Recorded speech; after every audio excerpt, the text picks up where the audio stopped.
Hello everybody and welcome back to Slow Your Roll. I'm Alex and we're going to be talking about the Kraken, brought to you by Kraken Week. This should be your one-stop shop for all the nautical nonsense, as we uncover all the underwater essentials to consider when creating sea-themed adventures, as well as underused and often forgotten mechanics to mention about sea combat, with a brief overview of the Kraken's lore and mythology in real life. Also leading into my personal favorite segment, the Kraken is OP if you want it to be. We will also discuss several resources to help set the stage with a handful of free resources in the description down below. But here at Kraken Watch, we ask the big questions. Where did your Kraken come from? Could it be something like Norse mythology, making it a giant sea monster that terrorizes sailors? Described as like a massive octopus creature capable of dragging entire ships down below. Or could you have like a medieval European impression, where Krakens are depicted as like giant whale-like creatures and sometimes have tentacle horrors for mouths? But one thing's for sure, whatever depiction you're gonna go with, it is a natural disaster among monsters, capable of creating massive whirlpools and storms. Krakens are often seen as protectors of the deep, very territorial guardians that are not to be messed with. I'll tell you, they're not shellfish about their territory. And if your fantasy world doesn't have a Poseidon, well then now, they're it. Please check out the Kraken stat block for D&D Beyond. I'll even leave that in the description down below, but I might change their movement speed because D&D made them super slow for some reason. And if you want a full history of the Kraken, you have to check out RuneSmith's video about the Kraken's lore in D&D and real life. Link in the description for those videos, and I'm probably going to say link in the description a few times this video, so get ready for that one. Something most people don't consider when creating a Kraken adventure is Krakens experience long periods of dormancy. They might not even come out of hibernation for 10, 15, 20, 50 years. But luckily enough, your party is just on the cusp of the Kraken's awakening. Funny how that always happens. And it also does bring up a good point. Who are they going to be fighting when they're not fighting the Kraken for those like 20 years?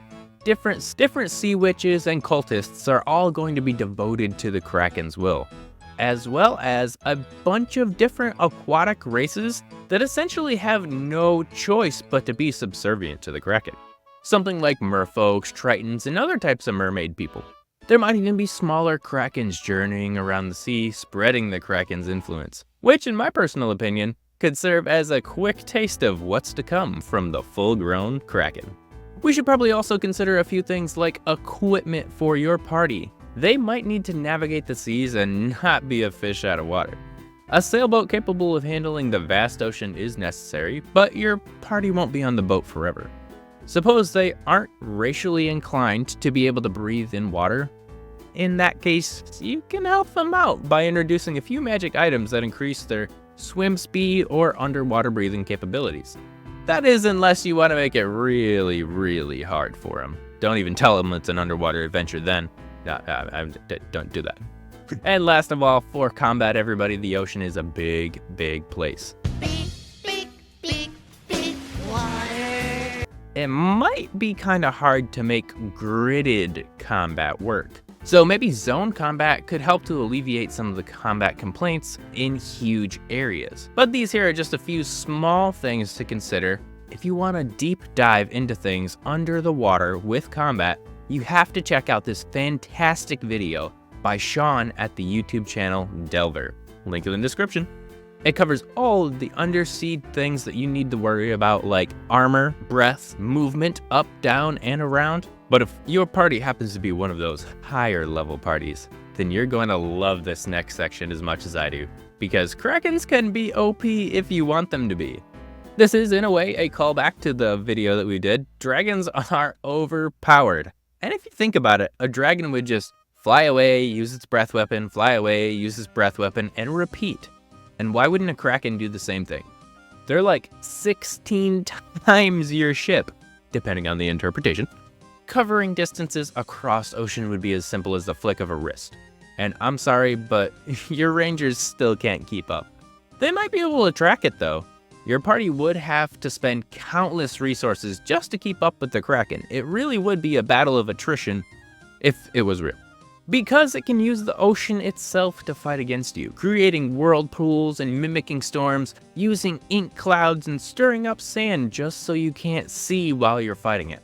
And that's not even the most unfair thing that the Kraken could do to your party. Let's just say everyone's in the water, ready to fight. It's a grapple and run type of tactic, where you could grab one player, move them long distances away, and return to the battlefield as the Kraken ready to fight.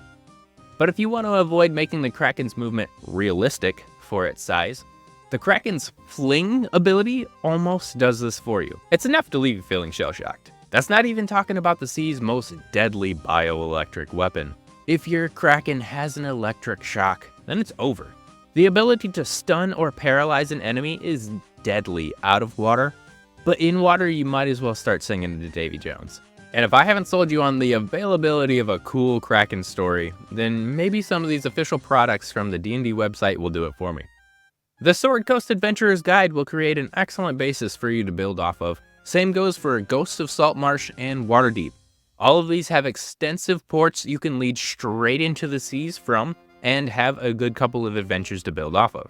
These official products found on D&D Beyond will help to really flesh out your setting. But let me tell you something. Let me tell you something. All right. Let me tell you something. Putting all these together, they still don't cut the mustard. But if we can look past the official means of D&D, and that's when we can start dipping our toes into the homebrew realm. We can head over to D&D Beyond's homebrew to check out a whole bunch of different Kraken-inspired classes or races.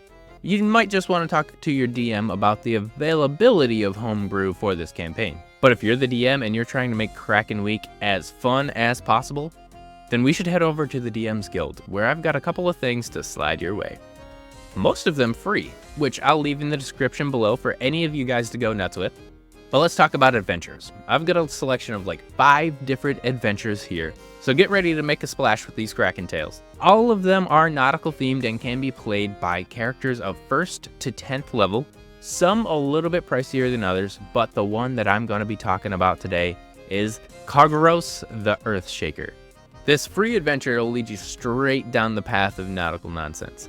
But if you don't like the encounters per se, let's talk about another free PDF, Kraken Week, Crab Battle.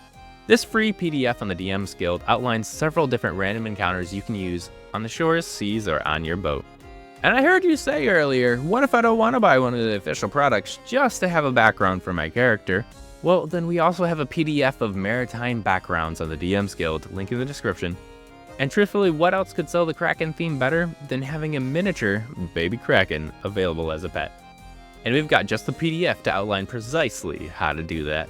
Please always remember you can check out the D&D Beyond homebrew section for anything you might be missing, like any of the subclasses. But some good subclasses are here on the DM's Guild as well. You can check out the Pirates of UMBERLEE package to get the Barbarian, Bard, Cleric, Druid, and Rogue subclasses. All of them pirate themed and ready for the seas.